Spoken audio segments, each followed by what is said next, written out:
All right, event trader here, just keeping an eye on markets. Just got an announcement with regards to the Fed that they did a second repo, overnight repo of about 500 billion. They are obviously trying to secure markets and let them know that they will keep the taps running at full speed. So hopefully that helps cool down the bond market and credit markets and gets us going on that front. But being joined right now by blue chip trader Scott. How are you doing today, Scott? I'm good. Should I go on mute when I have to cough? Yeah, well, it's funny because I was just talking and I kind of had a tickle in my throat. I'm like, oh, I better go on mute, I know. real quick. Let me take a drink of water before I start talking here. Get Yeah, accused of something that, yeah, yeah, crazy, right? it's crazy. You can't blow your nose or anything without people kind of freaking out a little bit. Oh, But giving you dirty looks. I know, yeah, right? yeah, but tis the market that we are in right now. But uh, Scott, I guess we could start. I know we are talking a little bit offline here about how we wanted to kind of formulate this segment. But I guess we should probably start with this morning's action and if there's anything that was jumping out to you. There's a few things. So, obviously, I just posted something too while we were just talking. I'm running scans, right? So I'm looking at a lot of things that are just showing relative strength at this point in time. And I just posted a bunch of stocks that I have trading above Friday's highs. So again, this is going to be more of the, I guess you can call them defensive antivirus sort of plays out there. Interesting to see BJ's Wholesale's ticker BJ is actually trading higher. We've heard Costco obviously getting bids there, and a lot of these antivirus type of plays, if we call it that, like Zoom Video, and the food and grocery stores, they're just getting slammed with the limit downs and the overall futures and negative vibes that are out there, but they're seeing bids right off the get-go. So if you're looking for these day trading type of scenarios, obviously these have to be on your radar for opportunities. For the rest of us, I think, I'm kind of playing both sides here to various degrees. So there's obviously a whole bunch of names out there, individual names, but I think for people who are a little bit more, slow to come around, don't want to get involved with the volatility, I think there are plenty of ETFs and sector ETFs, industry ETFs, or thematic. I think they call them smart beta ETFs, whatever they are out there.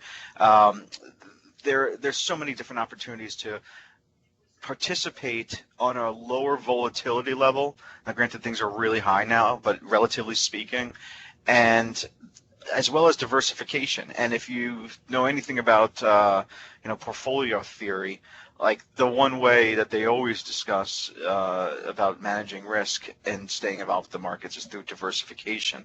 And so there's a definite a lot of opportunities out there, and I mentioned a few of those ETFs that I was interested in a couple of my posts earlier. LVHD is looking really nice. I like this one a lot because it does have about a 4.5% yield going on right now after the recent correction, and it's got a nice diversification in real estate, utilities, staples, all the names that I've mentioned as these anti-virus plays that a lot of us have mentioned over the last couple of weeks here. And I just think that you can even play some of these themes. I think the communications index XLC is a good one. Healthcare XLV would be another good one to watch. Yeah, And just kind of I'm a big fan of the utility one, XLU, because I XLU, think the yeah. defense will be one of the first places to bounce. So it's a name that I think should lead on the way back up, which I like because then you could sell a little bit off of it if you make a profit, and then Right. jump in on other So names. I did a little research, and obviously I want to see what stocks tend to bounce back more quickly after, I don't know, I'm not going to say we're in a recession yet, but it does look like that's kind of inevitable at this point, given this massive global slowdown. But you want to be aware of the stocks that tend to stage quicker recoveries, or at least lead on the way back up during such type of environments. And so a couple groups out there are usually the staples, and the utilities obviously are the ones that people go after, the more defensive groups there. Um, Software tends to come back pretty quickly as well, in the technology arena, or internet related stuff. They definitely tend to come flying back too. So you might want to keep a name on some of the technology names that are more cloud based and whatnot.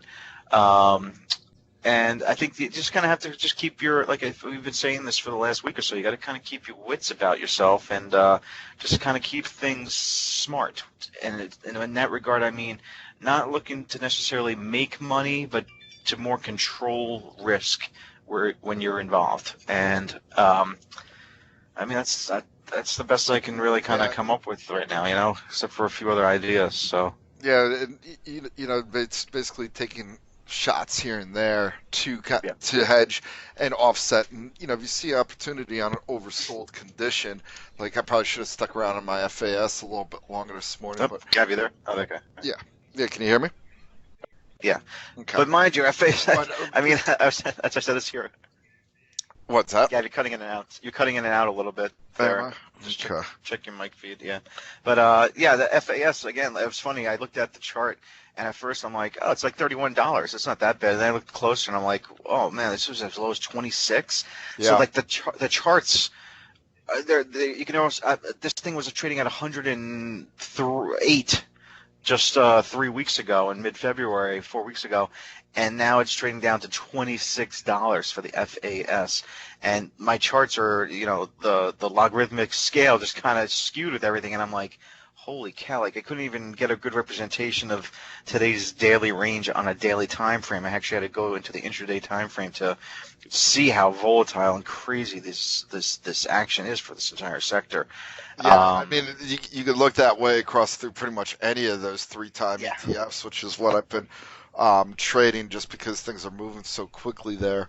Obviously, the liquidity in the futures is attractive, but I just find you have a little less risk when you're trading these three-time ETFs than you do with the futures.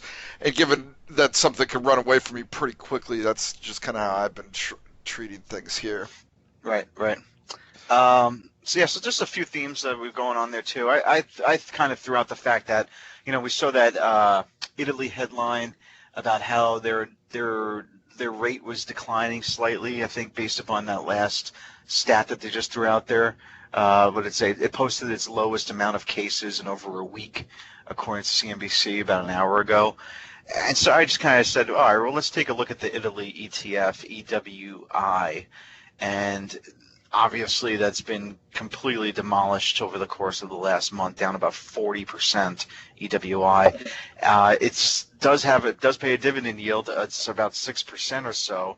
But to see something like that number where, this is a pretty hard hit country to the virus that's shut down the economy there, if they are somewhat stabilizing, I'm not going to say they're on the mend because I think it's still too soon to say that, but if they're stabilizing and you're seeing these cases kind of level off at current levels, do you think it's worthy of maybe jumping back into, an ETF, a country ETF like EWI? I think you could do it as a swing trade. I wouldn't be just looking to buy and hold it though, Scott. And I'll tell you what, for that EWI, 30% of it are financials. Oh, okay. And I'm definitely a little bit nervous about the Italian banks. I'd like to see some sort of signs that the ECB's there. Like the difference between a U.S. and an Italian bank is the U.S. has the backing of the Fed here, so they'll be able to give the bridge loans to get them through a three month period if necessary.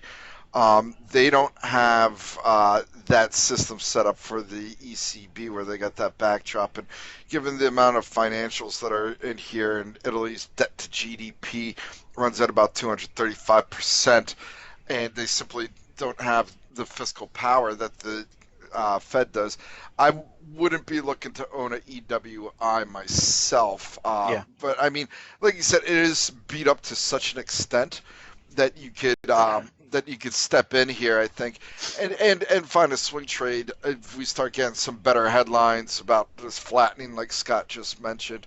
but I'd be just viewing this as either a shorter term swing, like kind of looking for a week's worth of gains, or even just possibly a day trade, which I know takes out that 6% dividend yield. I just don't know how these dividend yields are going to hold up under some Right. of the pressure that we're going to see here. All right, so then let's play the flip side of that. How about buying something like the Mexico ETF, EWW? We've got over a 4% yield in that one, and that's been hard hit on the global take. But I'm pretty sure, from what I could tell on some of the maps I've seen, Mexico doesn't really have a high infection spreading going on. Right. I mean, we could probably the numbers from Mexico. If anybody's curious, hold on a second. I'll pull this up in a second, Scott.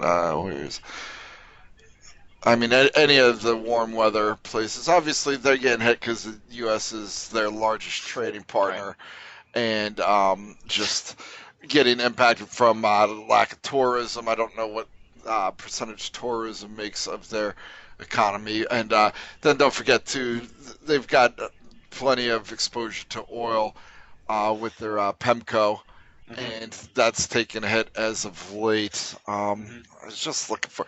I know the Mexico numbers. I think I saw was okay. There we go. Yeah, they got 53 cases. That was up 10 from the prior day. So pretty big jump in cases there. But they're lower than Brunei and just slightly ahead of Bulgaria in terms of Yeah. So I would Hey, prefer guys. WW. Hey, Brett, how are you? What's up, Brett? I mean, How's it going?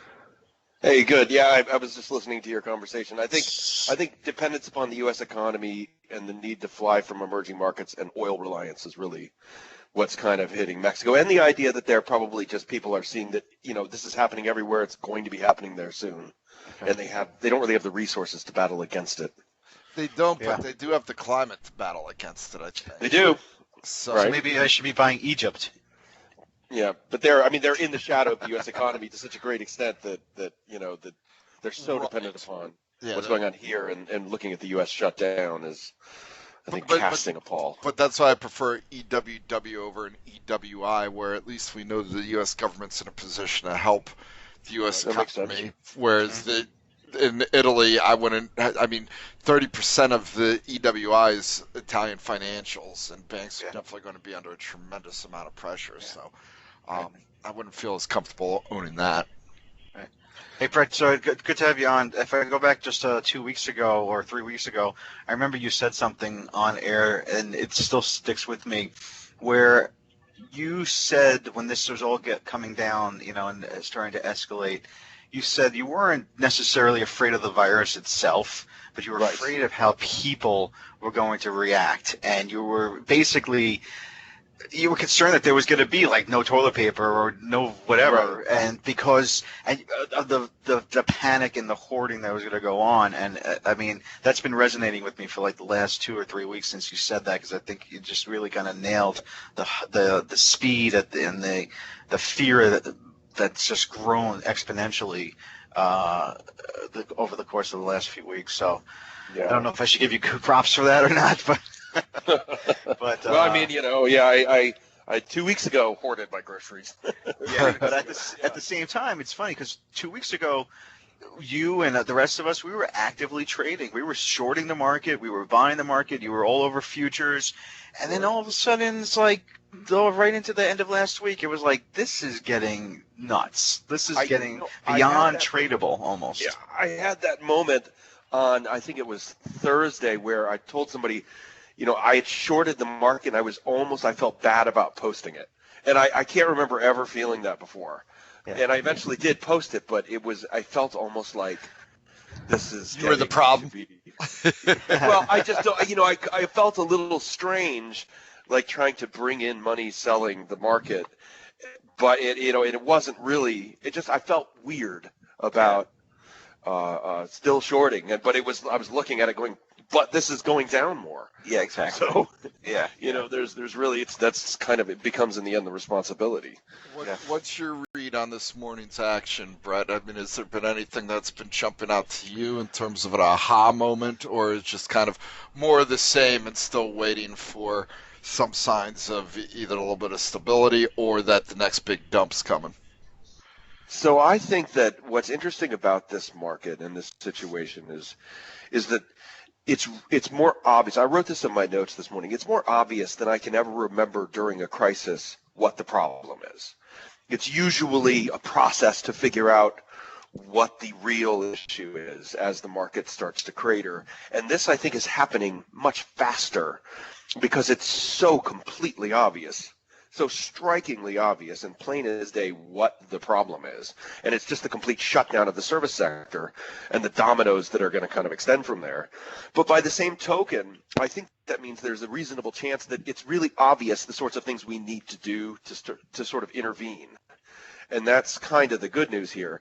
But I think today, I'm interested to see the bounce that we've seen since we put in the low. I really thought we were going to hit that negative 13% circuit breaker, and I think that it's really a little odd that we didn't, because You think that has more to do with the Fed getting in? Because, we hit that 7% circuit breaker, took the break, and then the Fed basically came in with their first attempts at stabilizing the markets. You think that went a long way to avoiding it?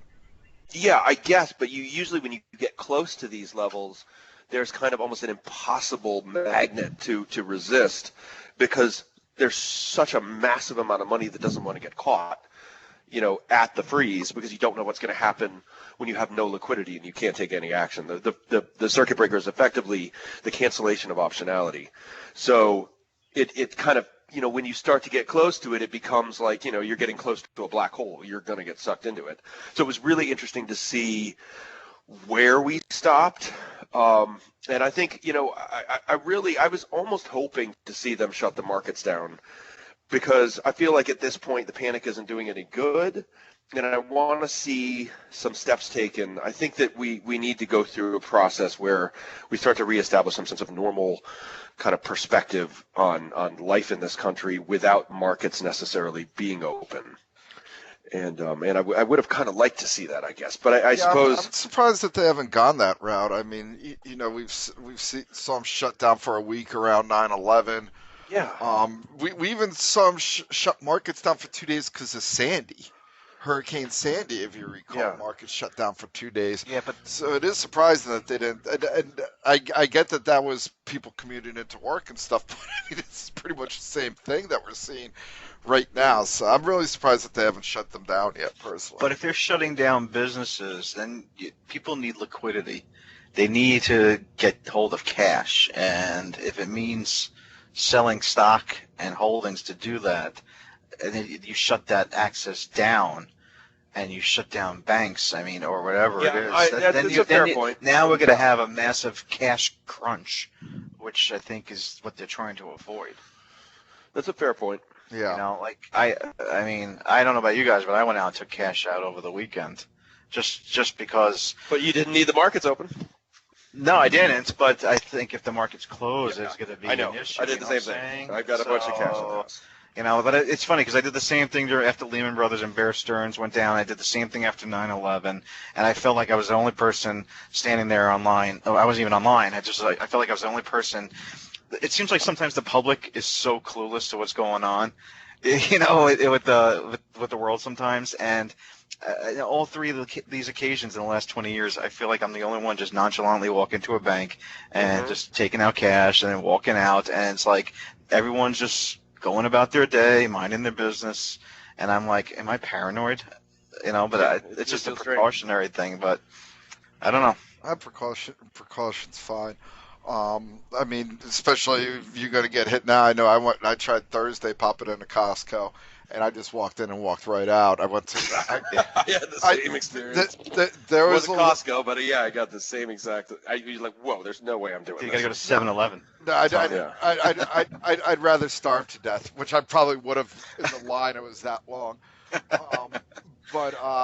Yeah. So I mean, and then I just went to the small local one around me and got in and out fine there. Yeah. But I mean, do you guys see any sort of a bottoming process coming into play here? I've seen a lot of people talk about that sawtooth bottoming that we could start breaking out here. What are some of the things that you guys are going to be looking for to see when that process is starting? Well, let me take technicals out of it and just say what's Okay. the thing that needs to happen to. So I think what's interesting here is this is a completely exogenous thing that's happening, and that's also very different from what we saw in 2000, 2001, 2002, and again in 2008, 2009. That was a structural problem with the system, and this is like an alien attack in a way. It's completely outside of that. So really what we need is to buy time. So something needs to be put in place to brace the service sector so that we don't get the dominoes going. So the United States economy is so much dominated by the service sector, you're going to have unemployment of everybody working at these. You just look around your neighborhood, all the little businesses, the restaurants, the movie theaters, whatever it is, you're going to have tons of people either losing their jobs or there'll be a facility to allow them to keep their jobs but not really work for a period of time. That needs to not translate into missed rent payments, missed mortgage payments, missed credit card bills, missed et cetera. Right. And still some degree of consumption. So something has to come in, and we haven't seen it yet, but something has to intervene to shore that up, to borrow from the future over a very long glide path to cushion the blow right now over the next 6 months for that side of the economy. Something has to do that. We haven't found the answer yet.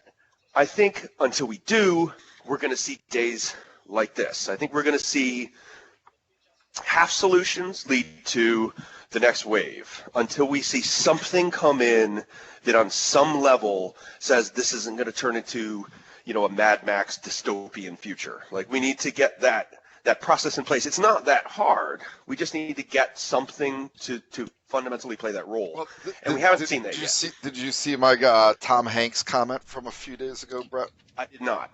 So basically, it's based off of Robert Schiller's narrative economics, where he talks about the importance of having a celebrity that really drives home a story. And the argument that I was making is, everybody saw that Tom Hanks, America's sweetheart, got coronavirus. If all of a sudden we see him in a week's time from now, jumping around, doing cartwheels, looking good, then that could perhaps break some of the temperature and the fear that's around here. Obviously, we've seen China really calm down with their numbers, but that hasn't seemed to have the effect just yet. There's part of it to that problem, but let me tell you, there's another problem here. So my wife is on the board of directors of a major hospital chain in our area, and they just had an emergency conference call. Right. And I can tell you that conference call was panic. Yeah. Because the problem isn't the mortality rate. The problem isn't that Tom Hanks is going to be fine, because he's totally going to be fine. The problem is the percentage of cases that need some kind of medical facility intervention. Right. So the mortality rate is going to settle around 0.5%, 0.7%, somewhere in there when we get the full data set. But the number of people that need to go to the hospital when it moves from the larynx down into the lungs is more like 14% or something. And if this is, like the epidemiologists are saying, this is something if left unchecked could be, 20 to 30% of the global population. You're talking billions of people. That 14% of that is impossible for the healthcare system to deal with. So what the problem really is, there's certain steps we have to take to slow it down enough that our healthcare system can manage what's going to happen. And there's no way really around that. That's not just fear. That's logistics. That's medical logistics, and it's inescapable. Unless we could somehow get the sort of herd immunity going on, where if everybody who's young and healthy gets it and gets over it really fast, then we have enough people who are immune to it in the system that it really, the contagion risk disappears. Yeah. But it really is like we have to slow things down enough so that we don't end up with a peak. I mean, I'm sure you guys have seen the flatten the curve meme going around. We have to reduce the impact on the healthcare system from happening all at once, because, like I said, these hospital chains, they're sitting there thinking, I'm not going to say the chain who it was, but the only idea they had is to try to turn parked cars into emergency hospital rooms. Mm-hmm. I mean, imagine hospitals working that way. And just not to add more fuel to that panic and fire, but my wife's in the same healthcare industry, and I can tell you right now that about quarter of her office is banged in sick today. So even though you say that with the healthcare system cannot handle such a massive spike, you got to realize that a lot of these healthcare workers, they're just going to be like, screw it, I'm not showing up. I'm not risking my own life to take care of somebody else's in this massive pandemic. To think that every person has some sort of unsung hero type of oath to show up and save the world, I'm sorry, that's not the case. Well, you're going to see a percentage of people just not show up. Yeah, and if a nursing assistant tests somebody in person and they are found positive, they have to quarantine the nursing assistant for 2 weeks. Right. And now they just jeopardize their whole family. You think so? People are thinking that was a people big are problem like, China ran into. yes. Yeah, we're running out of So we It's have not just to about the slow facilities; spread. it's about the actual people that are going to help too. That are going to. So let's say, granted, the solution to that is to slow the spread, right? Because that can't work. That thing, we can't go down that road. So that means this thing now where you're ordering your groceries to be delivered and you're watching Netflix for a month, and that's what you're doing for a lot of people. And all these businesses are going to have to shut down. So the solution then is to borrow from the future over a very long glide path, either through a small business loan facility or through beefed up unemployment claims, something where the practical effect is that the whole service sector in the community around you is effectively put on pause, but they're made mostly whole during that pause. Right. Like, I don't see another response. It's not that we're just going to get confidence that everything's going to be okay and everybody's going to go to the movies again. We're going to go through this, but we need to go through this in a way that doesn't start the domino chain. And I haven't seen any practical solution yet in what we're seeing put out there. I'm sure that it will come, but I would probably like to see the markets kind of close down. We get a week. We get widespread testing going on, and we get some kind of facility put in place that's basically going to act as a brace, a multi-month brace for the service sector, and we haven't seen that. Yeah, because I think one of the problems that people are running in is no one's got an ability to forecast anything right now, and you're trying to get a valuation around something where people just aren't sure how it's going to be valued. The Fed, in their announcement, they refrained from putting out their March economic projections, and Powell on the call was just like, we can't honestly. No, give it's a just solid stopped. projection. There isn't that thing. Yeah, exactly right. And then now we're all of a sudden getting into scenarios like you look at China's economic data that came in well below expectations. I think that ends up being a good thing for people because people get a little bit more of a feeling that China is given the right numbers. But it's impossible to expect any sort of strong planning just yet. So I agree, Brett. Shutting down the markets for a few days, let people rein in, see how things are passing here. But well, you put a process in place. I mean, we're not battling against a structural flaw that we can't chase down. We know exactly what the problem is. Yeah. We just need to marshal the resources to attack it. It's not impossible. It's about coordination. We just need to coordinate the process right. And I think we're getting more and more coordinated as more and more people realize this is more and more of a crisis. Yeah. And when everybody's in crisis mode, we're going to have a lot of really smart people with some really good ideas and some, really single-minded direction. Yeah, things. You get corporate involved. I was reading something where I forget the company, but they're not even involved with it. But they're going to put together oxygen defibrillators, to help out with what Brett was saying about the overcrowded at hospitals. And you're starting to see that coming more and more. I was laughing when I saw the Google thing, Brett, because I know you talked about it a couple of days ago when me and you were talking. Which one? Offline. That Google was developing a site for tracking it. I know that didn't come to fruition, but it sounds like they're doing I wanted to see. What I said was I wanted to see the announcement that basically, we're bringing in Google, MIT, the Amazon logistics managers, and the CMOs from the 5 biggest hospital chains all into a giant room with a gigantic whiteboard, and Jay Powell and Stephen Mnuchin there with a big checkbook. Yeah. I'd like to see that process happen, but we're kind of a little bit to see that we're seeing. I saw a story yesterday that was like Google, Facebook, Amazon, and other Silicon Valley companies were, actively in an hour-long meeting at the White House or something, basically saying they're getting 100% involved. That's a good sign. I think to the extent that we get, highly technologically savvy, smart people working hard because they realize they've got a stake in the outcome here is part of the process and getting everybody kind of on the same page. Yeah, slowly but surely, certainly some medical advances would be very welcomed, be it from Gilead, Lilly, whoever it might be.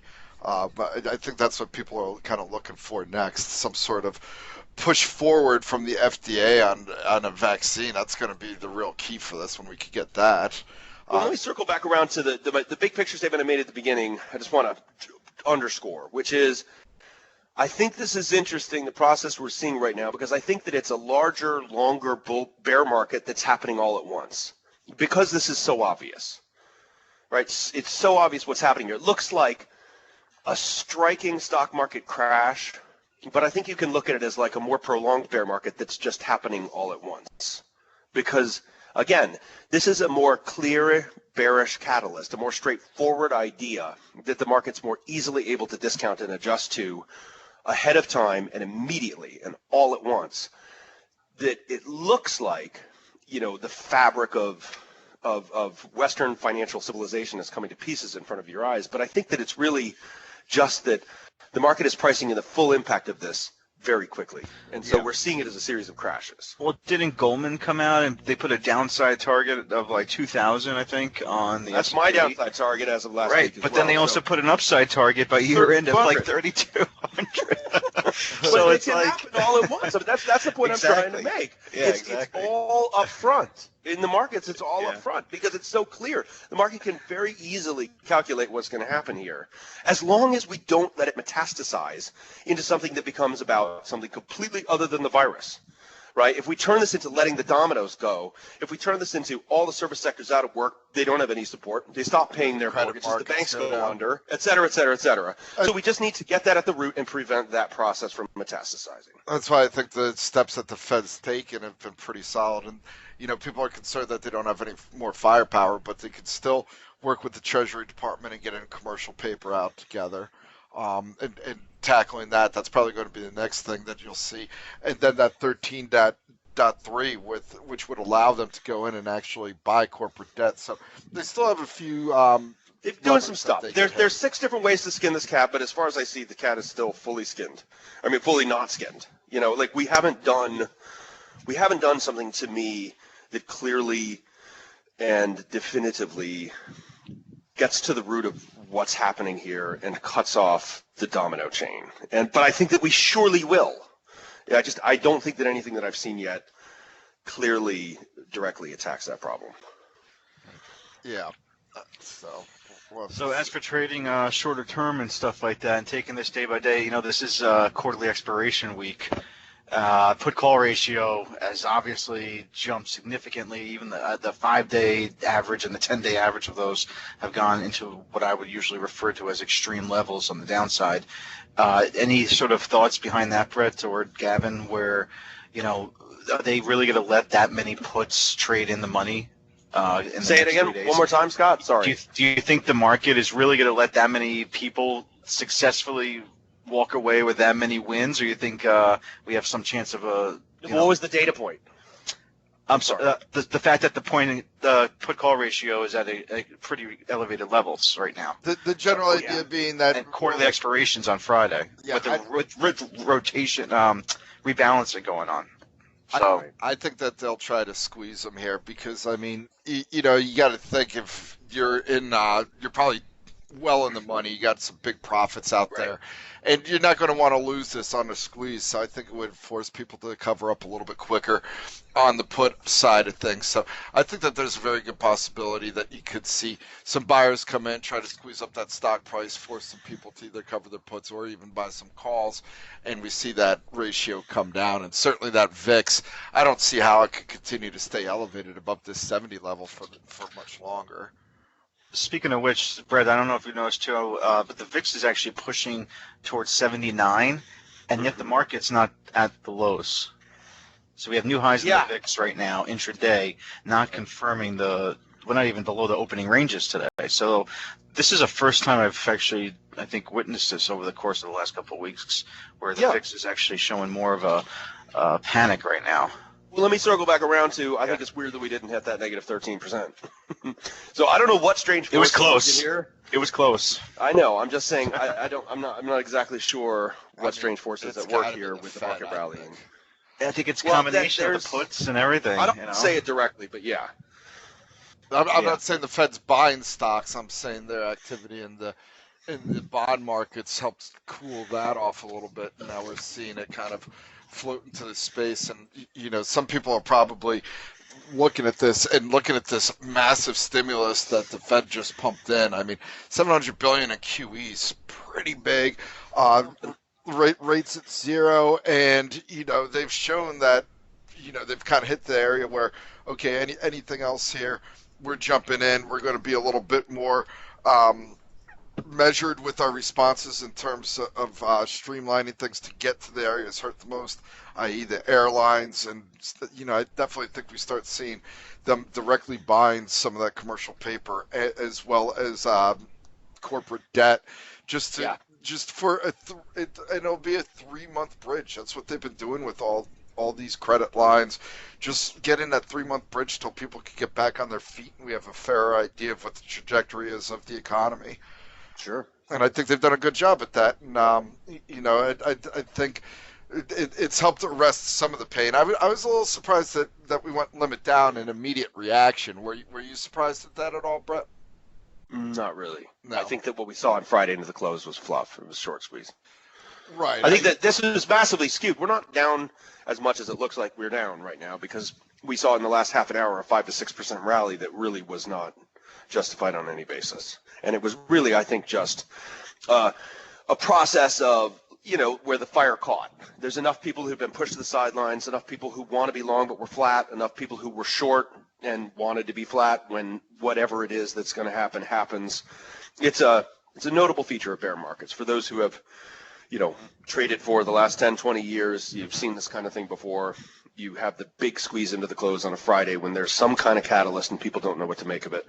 But it's not really, the benchmark for Friday's action, if you look at something like, where the basic moving average across volume of transactions is, we were down 13% from the close on Friday, but really that's more like, let's say 7% from the center of gravity of Friday's action. Right. Hey, Brett, somebody's asking specifically, and we could kind of go around your gold trade. They're asking about Nugget, but what's your thoughts on gold right here and the miners, GDX, NUGT, and Scott, obviously, if you're seeing anything on the charts, jump in as well, but that's a feedback question we had. Yeah, like I posted earlier, gold has a real problem during periods like this because it's a small, tiny little illiquid market. And during a market panic, the main thing that people want is optionality. They want to be able to get easily in and out of whatever it is their money's involved in. So they don't want to be tied up in something that can become effectively frozen with illiquidity and make massive price moves one way or the other unpredictably just because of that illiquidity. And gold ends up suffering from that. Simple example, was in 2008 from July to the end of October. I think it was down about 30%, despite the fact that it was about to head into a mania on the upside. And really that was about money moving out of gold because it wanted to be just in cash. The most liquid market in the world is the US dollar. And we tend to see people panic into dollars and therefore out of gold at times like this. The gold miners... Probably some forced selling too, right? Well, probably some forced selling because you've got margin pressure because of other positions in other asset classes. But I think, and I've done a lot of shorting in gold over the long time frame on this thesis at different times, especially in 2011 and 2014. But where you get you get a panic in gold on the downside because it's a small market. So it effectively squeezes people out who have a theory about what the price of gold is going to do. But at the end of the day, the price of gold is largely arbitrary in terms of its ties economically, and it's small and illiquid. So you really can't hold a lot of conviction in a position there. And when you lose optionality and it starts to move against you, a lot of people panic out. So we've seen that already. We may have seen the worst of it. Hey, I don't know. It's very possible that we have because we've seen this rolling crash. Go ahead. not to cut you off, but just want to get in the 1240 headline here. White House pursuing total fiscal stimulus package of approximately 800 billion, half of which would be from a payroll tax cut. This is according to CNBC. Can somebody describe to me what good a payroll tax cut does in this situation? I keep seeing that. What I'm good? really trying to figure it out. Well, I mean, it would eliminate that tax being paid by both the employer and the employee. I've seen numbers that it would basically raise anywhere from 300 to 334 billion in that would be tax revenue that would be going directly into people's pockets. Yes, but we're worried about the 20% of people who just got fired. They don't get any benefit from that at all. No, they would not. But I mean, it would. I mean, that's the problem here. Is everybody who works at the movie theater up the street just got fired. If it's an employee that's firing people because they have to pay this tax bill, that alleviates some of the cost. They're firing people because nobody's going to go to the movies now for 6 months. Yeah, but this, in theory, should allow them to keep these people working and on because they don't have to pay the taxes on it. I feel like this is a really ineffective tax. And doesn't payroll taxes include Social Security and Medicare? Aren't those going to get whacked too? Isn't that part of the whole FICA? They're different taxes from it. No, that's not FICA. So what are they talking about then? Just the they're going to straight up income tax? Yeah, the taxes that you pay with your paycheck. Yeah, I know, but that's usually. But there'll still be deductions for Social Security and. Because they never really mentioned that anywhere, so I'm just making sure, clarify that. I still feel like this is. I would like to see them move in a direction where it's more directly. What do you think would be a better scalpel for that? I think that a small business lending facility that is set up. Well, they did that right with the SBA. Yeah, kind of, a little bit, but 3.75% interest. 0% interest for a large number of years and massive in size and basically based on either year ago, 3-month term in terms of revenues, make businesses whole enough that they keep people on the payroll so you don't fire them, even though they're not really doing much. Just for this period to pause things, we're borrowing from the future. These aren't businesses that were struggling. They're getting hit by this specific catalyst. Either that or there's a nudge, nudge, wink, wink version of firing. You fire them, they know they're going to get rehired a few months down the road, but in the meantime, we massively beef up the unemployment check. Yeah. So basically, the people are made whole either way. So it keeps the economy effectively in place while we go through this process of everybody sitting in their homes so that we can flatten the curve and not turn this into an overflow in the healthcare system and gradually come up with other solutions. But a payroll tax cut does none of that as far as I can tell. Yeah. Well, I mean, obviously that's what the Trump administration is pushing for, and from my understanding, it was pushing for that in order that people wouldn't be as quick to lay people off if they didn't have to pay that tax. That's what I've always been reading as the reason behind that. Were they going to delay the tax date too this year, April 15th? So another I believe that I heard. So. I don't know if it's official or not, but from my understanding.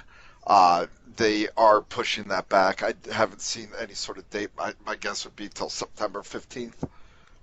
I would say get rid of like a dividend tax.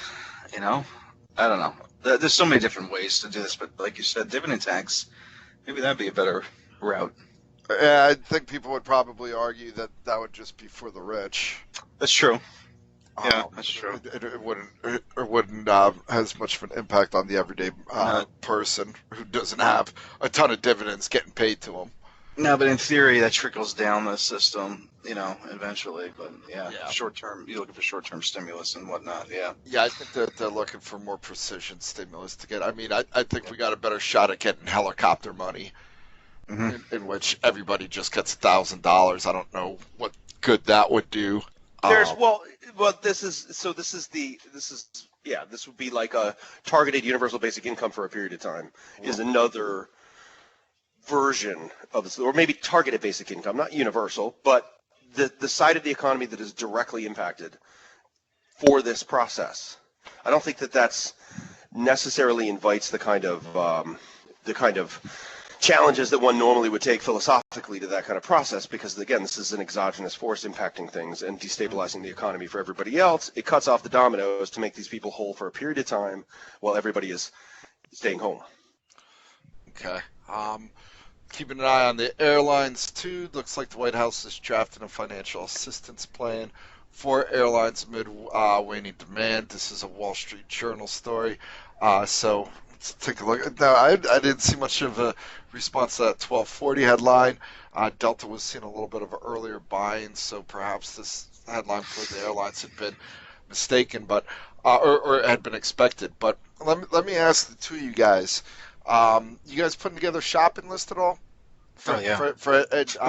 What are some of the names? And Brett, I know you always talk futures and stuff, so I'd be curious to hear some of the names that you guys are looking at here. And I think, I posted together a list that we could go off there. I'd be curious as to your guys thinking that I posted back on the 12th on a number of things. But let's just kind of go in a circle. Scott, throw out a name. Let's just throw a few names, and I would just kind of promote the yield and value focus list that we've had on our site there. So if you were to go underneath the investing and trading drop downs on the page there and go underneath the stock ideas section, this should bring up a list of our yield focus list leaders, as well as if you go through the archives, you'll find some of the more value ranked ones. And it's a combination. The yield one is a shareholder yield, so you do have yield buybacks mixed in with quality dividend paying companies. The charts are all going to look the same, pretty much, on this broad market sell-off here. So it's really just kind of looking through the ones that you can start doing a little bit more homework in. I would probably avoid some of these casino ones that are there, like an LVS and whatnot, or anything that's directly related to have a substantial loss of revenue and probably not going to see a bounce back as quickly once this all subsides. But something like Gavin, I know you've mentioned Juniper before, JNPR. That's number 18 right now on the yield focus list, and that yield obviously has jumped up with price action, correcting here to about 4%. And I don't know if you looked at that chart, but JNPR actually broke below. About 18 this morning. It quickly recovered off a low of 15. I mean, something like that is, actually it got as low as, look at, wow, this thing, it rallied 30% so far today. Is that crazy, JNPR? 15, 20, yeah, that's crazy. Yeah, so something like this is where I would just kind of focus more on a handful of names from our focus list like this. That are really probably not going to see a whole loss of revenue because of what they do. Cisco, obviously, another staple in the Dow. That the yield is around 4% as well. Hard hit here. People are still routing and using the internet. Comcast would be another one. I would say people are going to be, still looking at.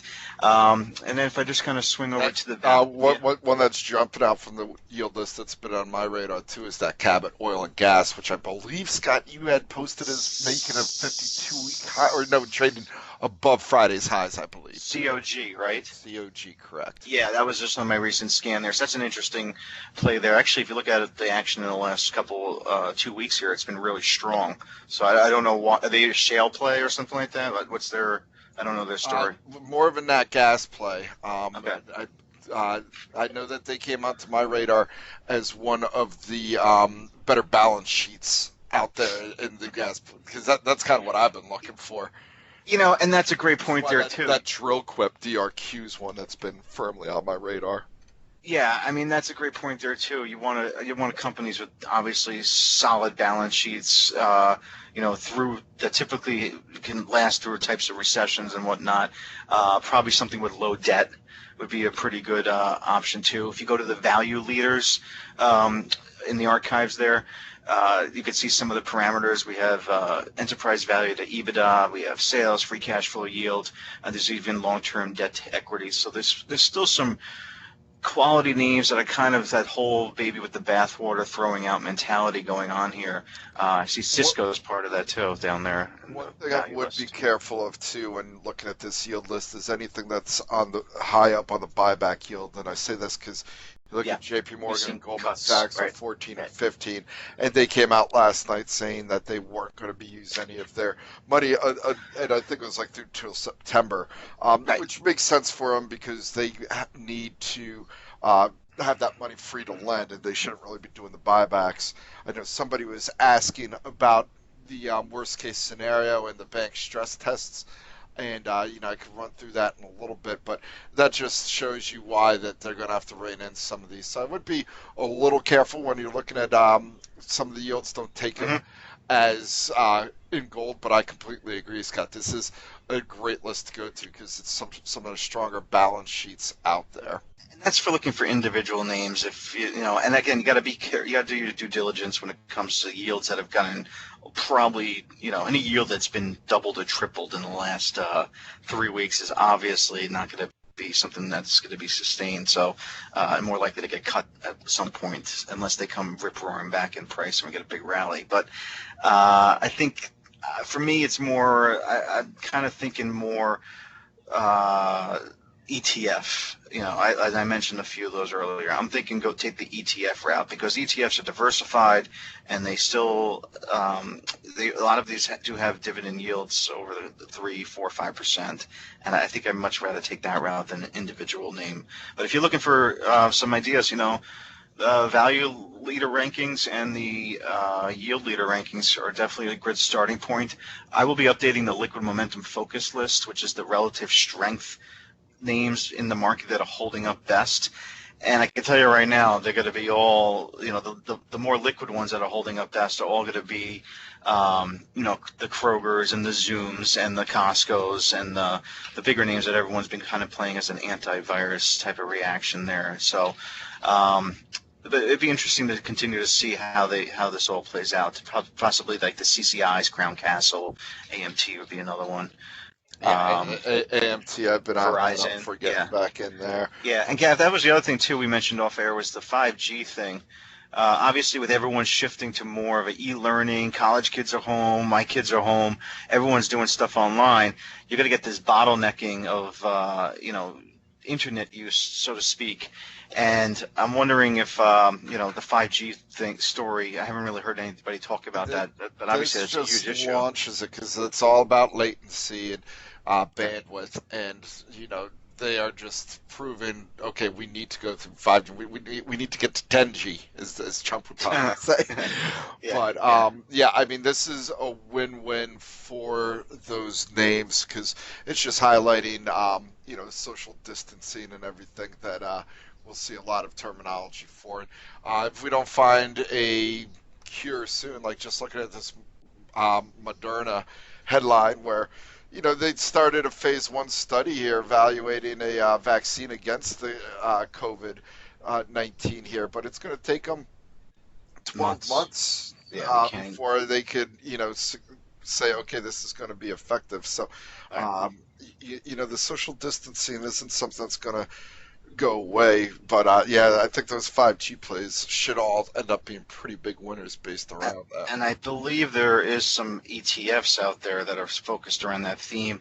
5G actually being one of them. FIVG is an ETF that's out there. I think the other one I have here is NXTG, Nancy X-ray Tom George. That'd be another ETF to consider and looking at. Um, that's pretty much the two main ones that I can point out here: FIVG and NXTG. So I don't know if you have any on your radar there, Gav. Any ETFs in your research? For just ETFs. Yeah, Um, for the 5G play, yeah, yeah, no, I've basically been just looking at individual names for that. Hmm. I think Broadcom is a good one here. I think that's in the yield space too, right? Uh, Yeah, I think it used to be. It got a pretty hard hit there. It might yeah, have fallen off because yeah, they do I have did a see it relative down strength there. component. But Yeah, so I'd right. just be looking at individual names like I've already got Verizon in, and that's been holding up really well while everything else has just been getting decimated here. So Verizon, Broadcom, I like that Juniper call that had fallen off my radar, Hmm. but now that it's in between that, that it's below that 24 to 28 range, I'd expect it to climb back up there, back into that range at a minimum. So there Yeah. are a few of the names that I'd be looking at on the 5G side of things. Right. Uh, Cisco, another one. I do like AMT. on the 5G play. Obviously cell tower coverage will continue to grow, and with the lower, this is a very heavy debt laden industry. Just to think of, they go out, they build the tower, then they pay off the tower with revenue that they generate over a given time. So, Right. um, Right. lower rates for them is a big plus for any REIT, really. But Right. Brett, do you got any names that you're looking at? I know you usually do mostly futures trading here, but is any individual company names jumping off the list for you? So what we've been doing a little bit is actually getting into some private companies, but the theme is very similar to what you guys are talking about. However, I'd like to suggest that there's a larger time frame thesis here.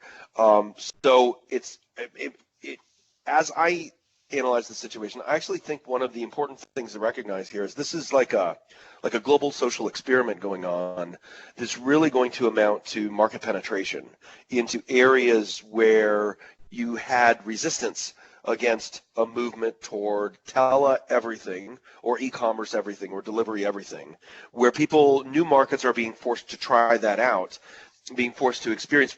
For instance, I think one of the biggest hits that's going to happen here is it's a long-term massive destruction for the commercial real estate market, because there's, just to give you an idea and an example of this kind of process, you've got a lot of companies right now that are finding out what it's like to have all their employees work at home for the first time.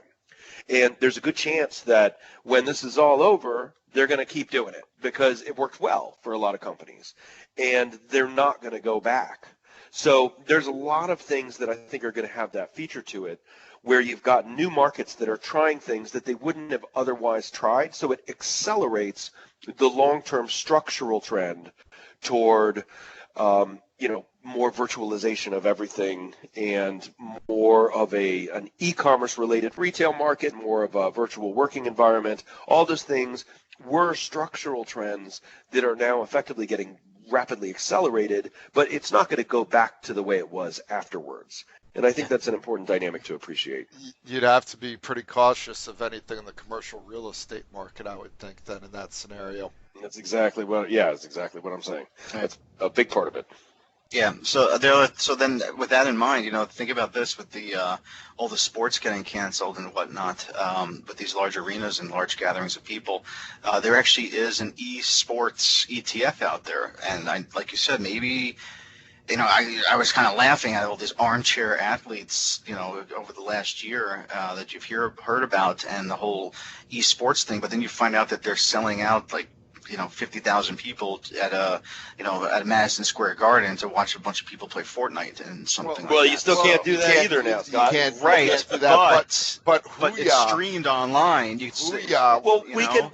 What I want to And- see happen, honestly, one of the things that I think is, I legitimately believe that we need to start a movement or something, because one of the most important things to get people feeling okay right now is going to be to get professional athletes tested, get their families tested, and get started with no audience TV only professional sports.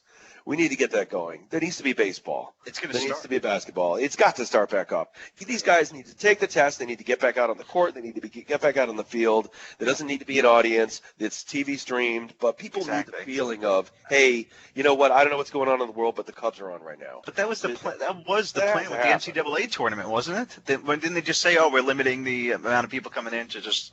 I don't know. All I know is that's part of the recovery recipe right now, I think. I would say this, Brett. If you're thinking that the Cubs playing baseball is going to make people happy, you don't know many. You don't know many Cubs fans. I love to root against the Cubs. You don't know many Cubs fans.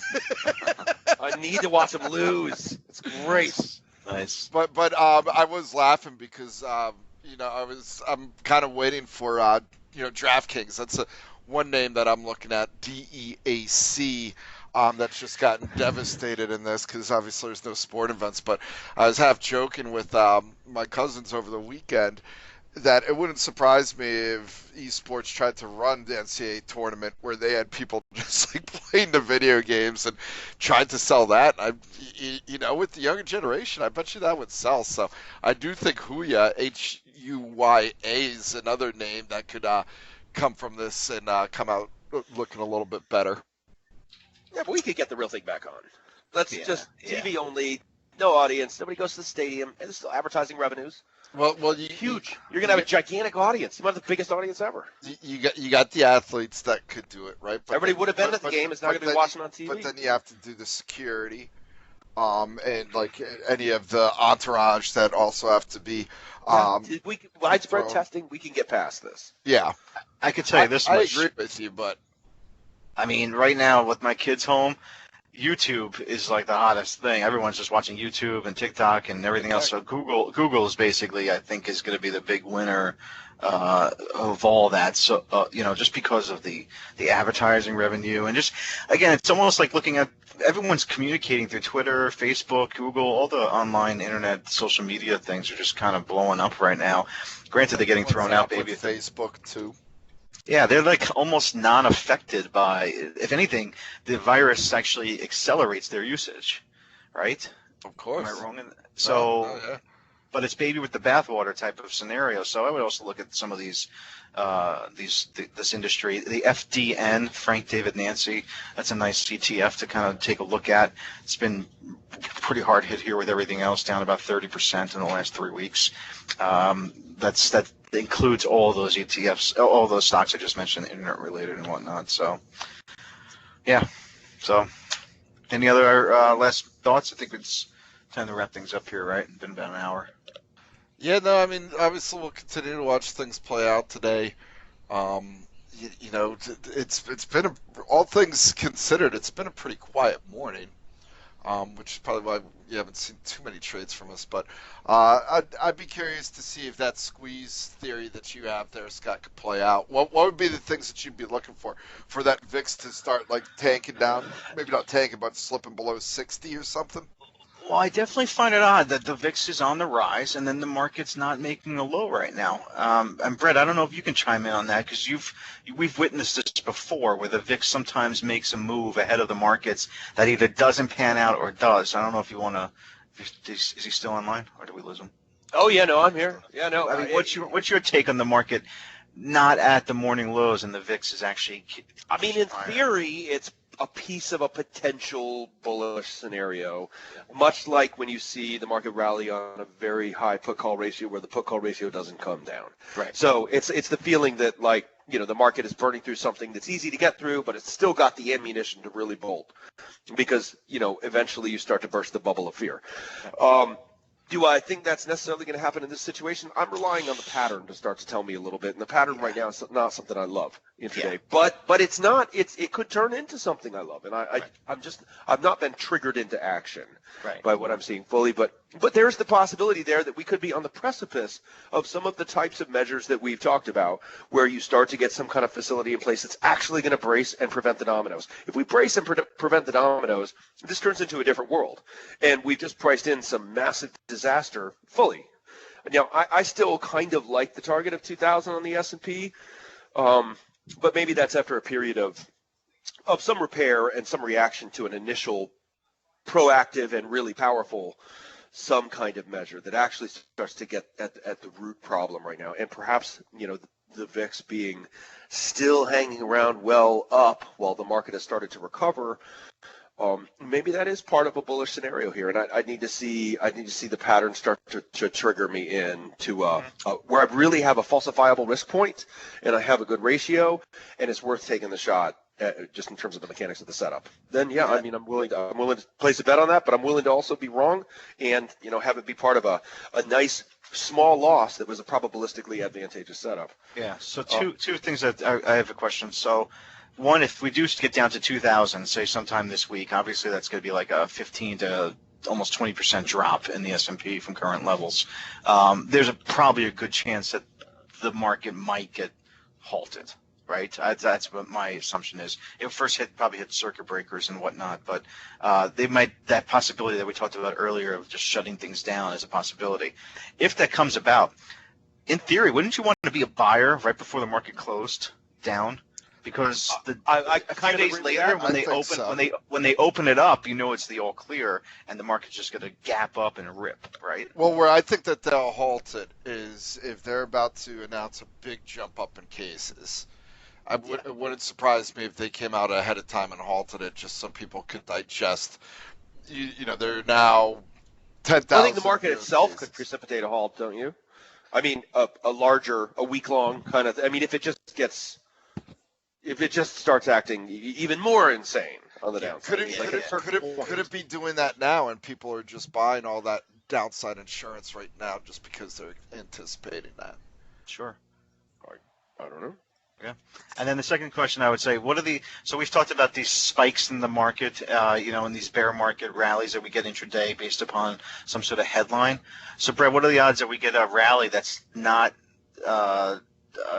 being moved by an actual headline? Like we actually just start buyers coming in above the high, and everyone's like, wait a second, what's the headline? And there is no headline, which is grinding higher. Let me flip that on its head slightly. Let me tell you the best thing for me to see as a setup, what would make me the most excited about a long side setup right now would be a reasonably productive pattern structure, something that gives me that a little bit of a signal. I feel like I recognize it. I feel like I understand where the risk needs to be. I feel like it's got a kind of internal drive to it that looks good to me. And then really bad news. Yeah. And the market tries to go down, can't, tries to go down, can't, tries to go down, can't, and then starts to leak to the upside. Right. Like that's what I want to see. And I haven't seen it once during this decline. But that's really or maybe I had the 1,000-point Dow long that I had a couple weeks ago at this point. Might have been. Right. Right now they're selling into good news. The good news is popping, and they're selling into it. And it's just giving people liquidity to get out at a slightly better price over and over again, and that's a terrible dynamic. And it's the slope of hope. That's it's the opposite of the wall of worry. It's the slope of hope. Yep. And you want to get past that slope of hope for you. You want to see the really awful news and the market digest it, and it can't break further. And that's just it. It's open season on shorts at that point. Right. And we just haven't gotten that scenario to come together yet. Yep. Cool. Yeah. Okay. All right. Well, thanks for joining us here, guys. And we recorded this. We'll post it for anybody that might have missed it. I was curious to hear some of the thoughts, and hopefully this will provide a little bit of what we're looking at right now on our side, and helps put some ideas behind you and some thoughts on where the market could go and what to look for. So I will talk to you guys later. All right, later, guys. Thanks, Gav. Thanks.